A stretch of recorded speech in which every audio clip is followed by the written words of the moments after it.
Assalamualaikum warahmatullahi wabarakatuh.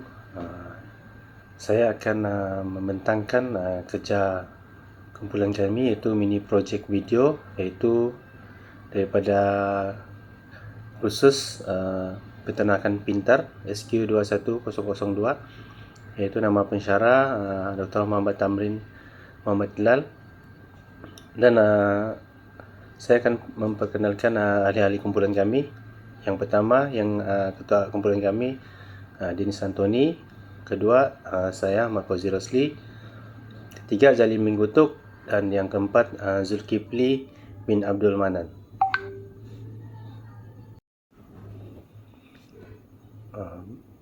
Untuk part yang kedua, pengenalan. Autopit adalah alat yang memfokuskan kepada pengiraan untuk pemakanan.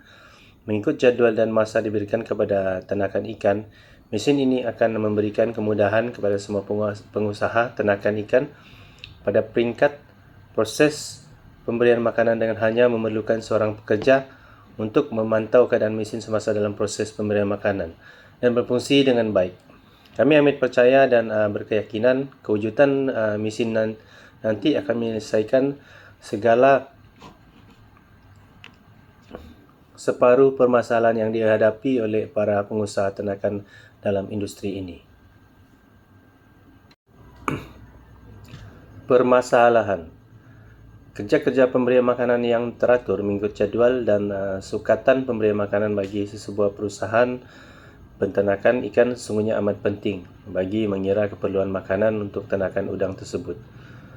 Hal ini kerana jatuh bangunnya perusahaan penternakan terutamanya yang menghasilkan pembesaran udang itu sendiri adalah bermula dari penghasilan cara pemakanan yang diberikan itu sendiri.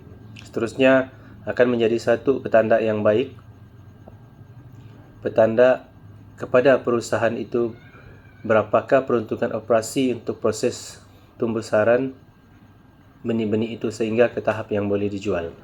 Fakta yang harus diterima oleh semua pengusaha peternakan, pada peringkat ini mereka perlu menyediakan sumber tenaga manusia yang agak ramai bagi melakukan kerja-kerja tersebut secara manual dan secara tidak langsung kos bayaran upah juga meningkat. Objektif: membantu pengusaha peternak udang yang baru menjalankan operasi mereka, membantu pengusaha peternak udang yang sedia ada yang menyelesaikan segala permasalahan yang mereka hadapi dalam bidang ternakan, menjadi pihak yang memudah cara di antara para pengusaha dengan pihak agensi kerajaan yang berkenaan, dan sentiasa mencari penyelesaian terbaik kepada semua permasalahan yang dihadapi oleh para peternak pada masa kini dan akan datang. Seterusnya, reka bentuk dan fungsi. Yang pertama, rangka kerja. Bingkai alat ini berfungsi sebagai komponen sokongan atau sokongan untuk komponen lain seperti gelung, pemutar, motor lenting makanan, solenoid, kipas, ejector, penutup motor ejector makanan, penutup solenoid, kotak panel dan pipe pengedaran. Selain itu, rangka juga berfungsi sebagai asas bagi komponen mesin penyebaran makanan ikan.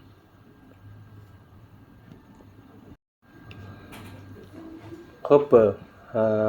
Hopper berfungsi sebagai bekas atau takungan makanan ikan dengan kapasiti makanan ikan yang besar. Hopper mempunyai banyak jenis, tetapi mesin dispenser makanan ikan kami menggunakan drum plastik. Seterusnya, pemutar atau kipas pelontar. Spinner atau kipas lempar berfungsi sebagai pembaling makanan ikan yang digerakkan oleh motor pembaling makanan.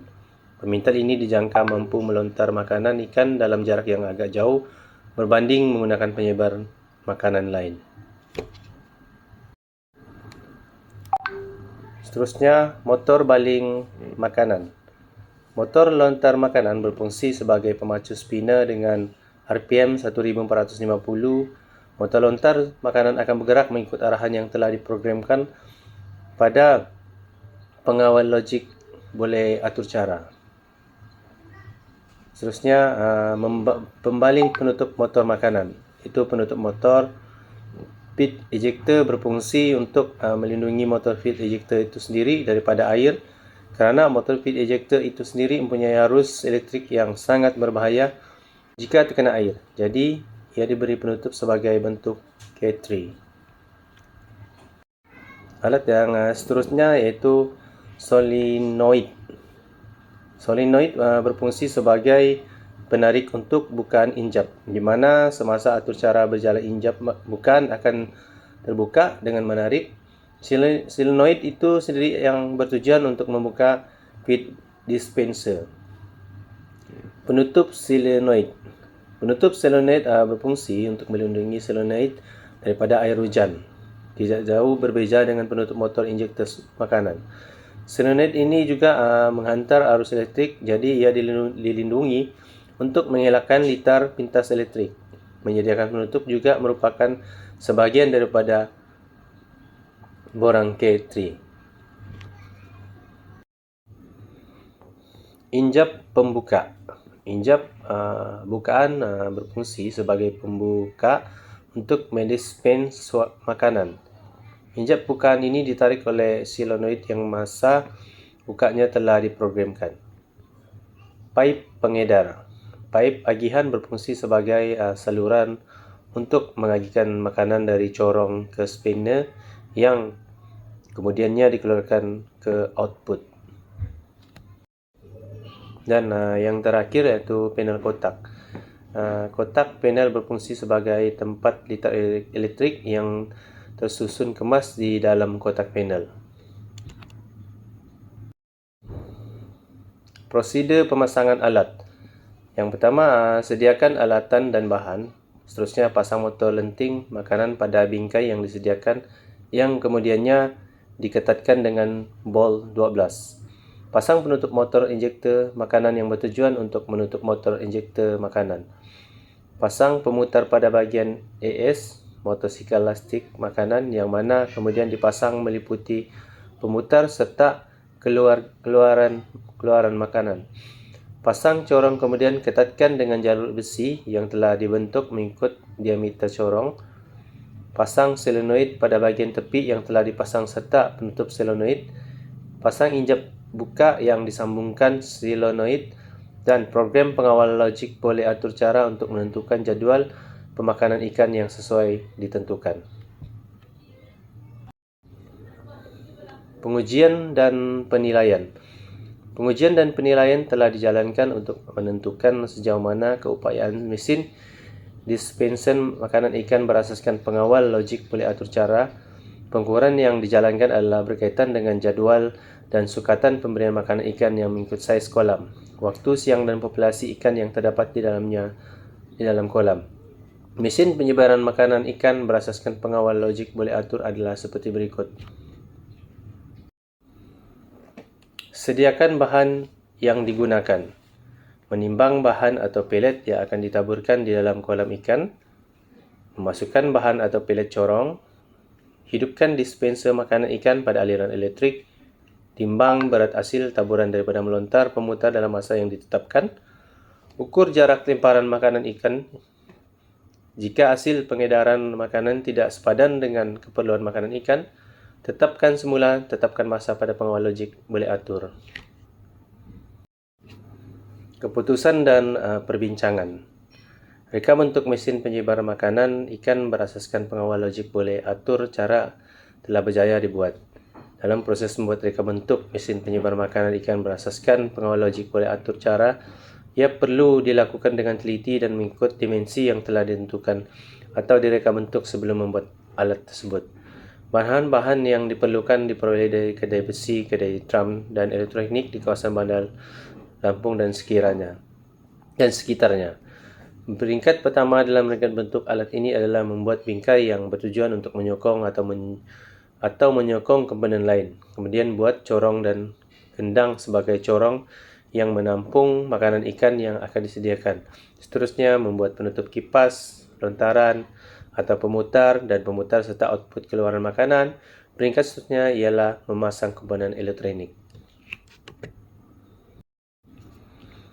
Penentu ukuran jumlah keluaran makanan ikan berdasarkan pemasa. Dalam menentukan jumlah makanan ikan yang dilepaskan di kawasan kolam yang luas, sudah tentu data yang tepat diperlukan agar makanan diberikan mengikut jadual dan dos yang dikehendaki. data hasil penentu ukuran semasa dan output makanan seperti yang tertera di skrin.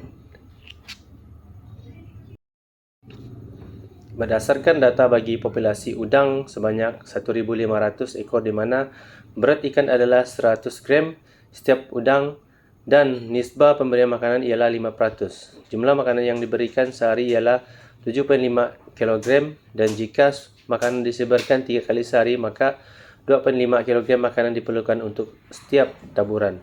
Daripada data daripada hasil penentu ukuran semasa dan output makanan pada mesin yang direkam untuk tetapan masa yang sesuai untuk PLC ialah 40 saat untuk pembukaan solenoid.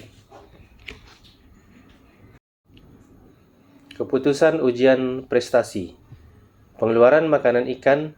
Terdapat data mengenai pelepasan makanan udang apabila menguji mesin penyebar makanan ikan yang direkam bentuk dengan tempoh 40 saat. Mengikut tetapan semasa daripada hasil penentu ukuran, daripada hasil ujian prestasi mesin di lapangan didapati terdapat lebihan 0.16 kg berbanding 2.5 kg setiap pengagian makanan yang sepatutnya. Jumlah ini masih dalam jurat yang mungkin bertolak ansur, seperti yang tertera di skrin sekarang.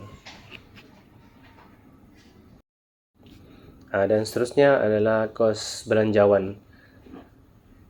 Yang pertama iaitu pembelian alat-alat, set komputer 10,000, reka bentuk mesin dan peralatan sedia ada 21,500, peralatan kecil yang lain 10,000, upah pekerja mahir, pakar welding 100,000, pakar elektrik 100,000, membantu penyelidik 6 orang 60,000,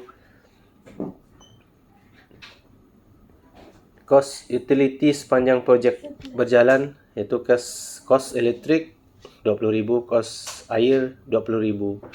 Total jumlah dana projek itu bernilai 341,500. Kesimpulan, berdasarkan kepada mesin yang kami usahakan, teknologi mesin yang baru kami ceburi ini akan memberi peluang pulangan yang sangat menguntungkan kepada pengusaha aquaculture di Sabah, sekaligus dapat mengurangkan kos pengambilan pekerja di setiap ladang ternakan ikan dan dapat menjimatkan kadar pemberian makanan berlebihan kepada ternakan dan akan memberi pulangan yang menguntungkan kepada semua pengusaha aquaculture. Dan rujukan seperti yang tertera di skrin. Dan terima kasih, itulah tadi pembentangan mini video projek kumpulan kami. Kami mengucapkan berbanyak-banyak terima kasih. Sekian, terima kasih.